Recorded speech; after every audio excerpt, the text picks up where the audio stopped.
બોલેલું ની કામ લાગે અસલ જોર કરવો પડે. જય જોહર. હજુ માંદા માંદા પછાડી વાળા નહીં બોલતા. જય જોહર. જય આદિવાસી. જય આદિવાસી. આજ રોજ આ વાસિયા ડુંગરીના પવિત્ર ધરતી પર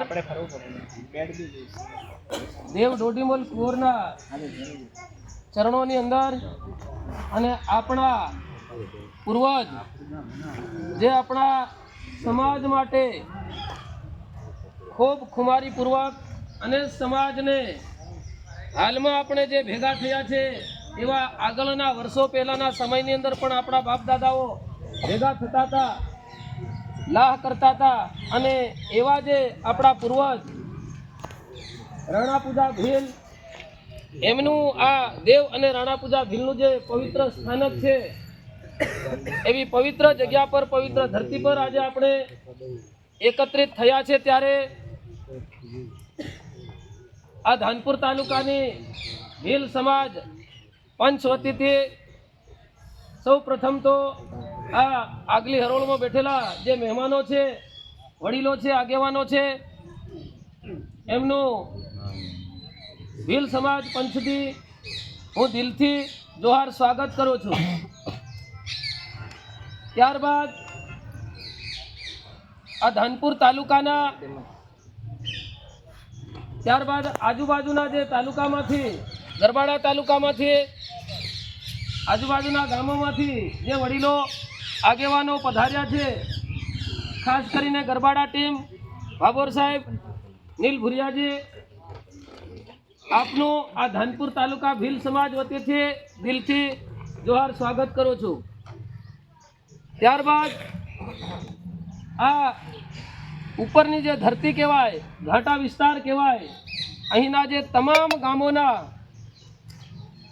સરપંચો, તાલુકા સભ્યો, જિલ્લા સભ્યો, ગામ પટેલો, ફળિયા પટેલો, આગેવાનો, વડીલો, ભાઈઓ, બહેનો અને નામી અનામી આજના આ કાર્યક્રમની અંદર પધાર્યા છે તેઓનું આજના તબક્કે દિલથી હું જોહાર સ્વાગત કરું છું. ત્યારબાદ આ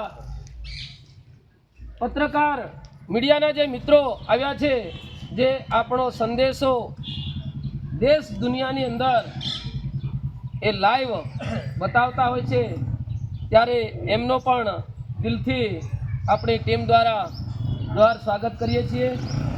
ત્યારબાદ આજે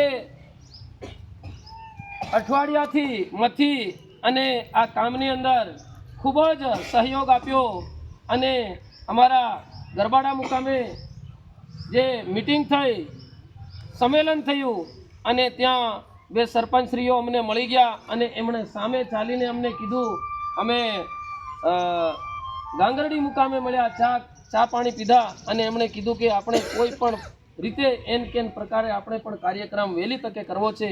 ત્યારે એવા બે સરપંચ સાહેબનું અને તમામ સરપંચોનું જેમણે સહયોગ આપ્યો છે તેમનું આજના તબક્કે દિલથી જોહાર સ્વાગત કરીએ છીએ.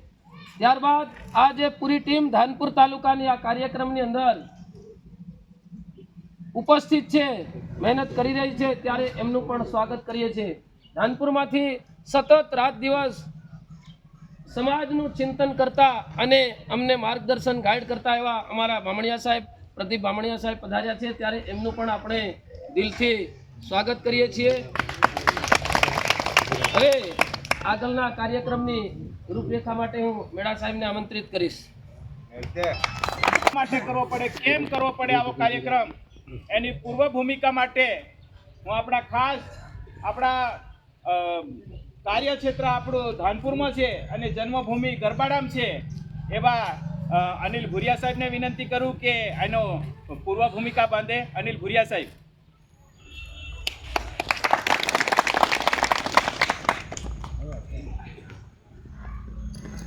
બધાને જય આદિવાસી, જય ભીલ પ્રદેશ. જ્યારે ભીલના નામ પર ભેગા થયા હોય ત્યારે એક વાત ચોક્કસ કહેવાની થાય કે આ કાર્યક્રમ કેમ શું કામ ભેગા થયા કઈ એવી વસ્તુ છે આપણને અહીંયા આ કાર્યક્રમ કરવા માટે ખેંચી લાવી છે?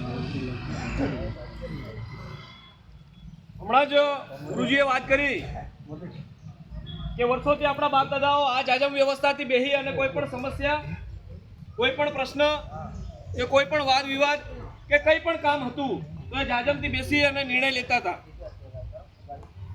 આજે પણ આ બદલાતા સમયમાં જ્યારે દુનિયા હરણફાર પરિવર્તન થઈ રહી છે, દરેક જગ્યાએ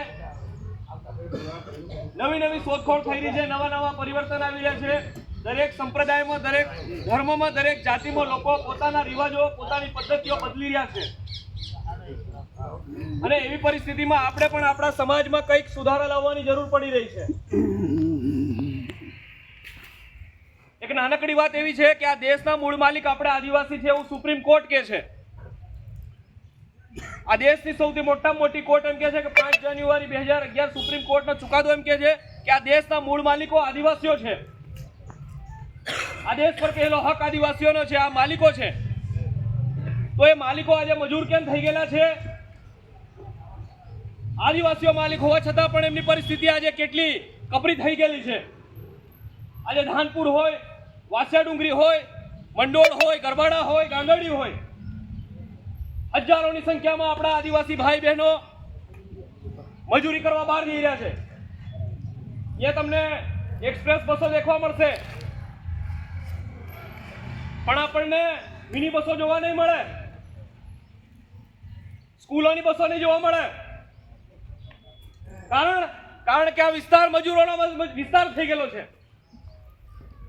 દેશના માલિકો કઈ રીતે મજૂર થઈ ગયેલા છે એના માટે ઘણા બધા કારણો જવાબદાર છે, પરંતુ આપણા પોતાના પણ કારણો જવાબદાર છે.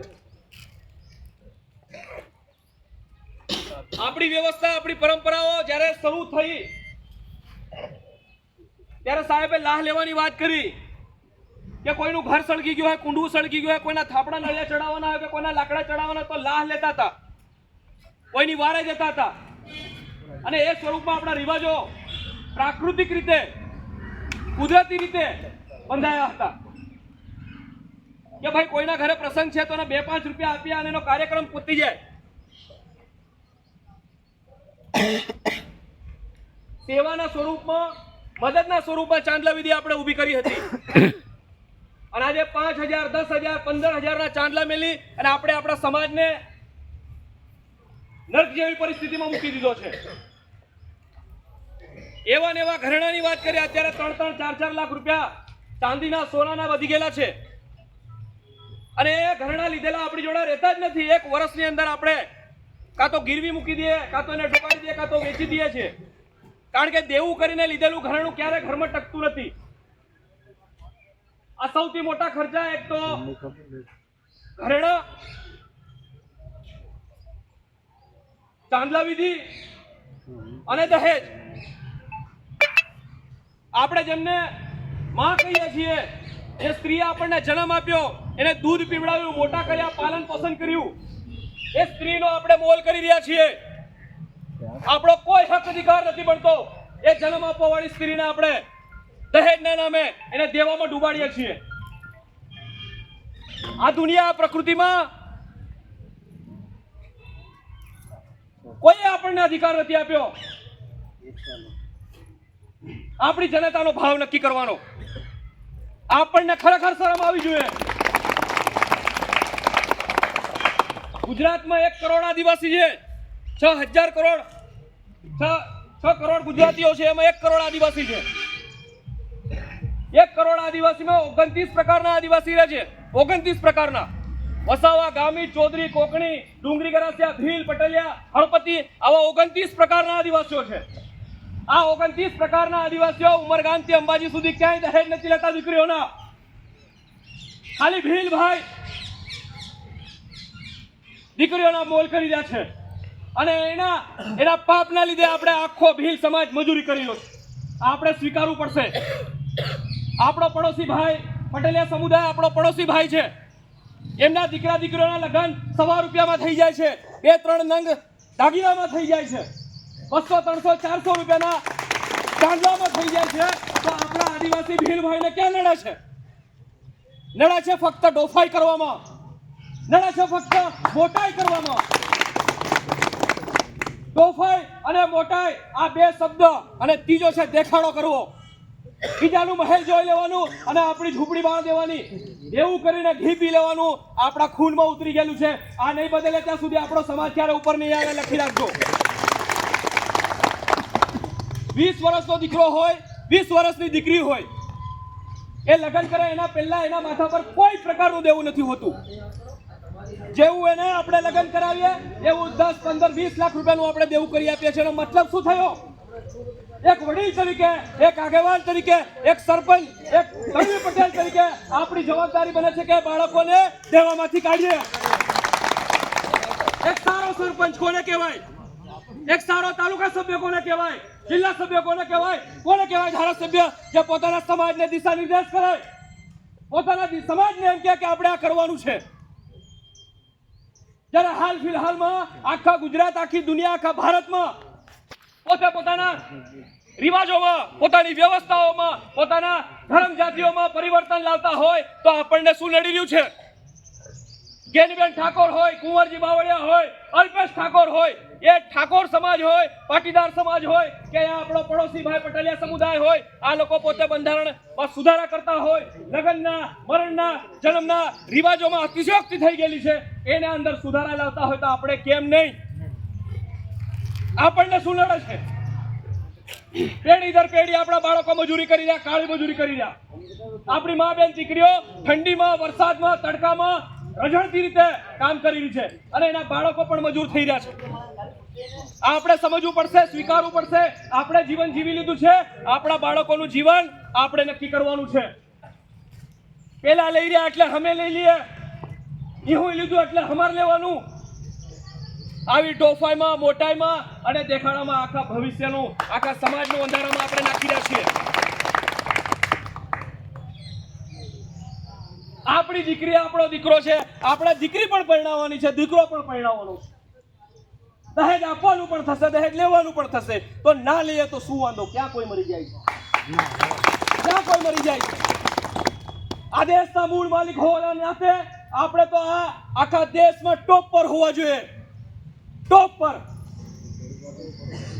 આ દાહોદ જિલ્લો, આ ગરબાડા અને ધાનપુર તાલુકો શિક્ષણમાં સૌથી છેલ્લો છે, આખા ગુજરાતમાં છેલ્લો છે. 60.60% સાક્ષરતા દર, સૌથી વધારે ડ્રોપ આઉટ રેશિયો, બાળકો શાળા છોડી દેવાનું પ્રમાણ આપણે ત્યાં છે. 10મા 12માનું પરિણામ આવે તો પણ દાહોદ જિલ્લામાં છેલ્લે હોય.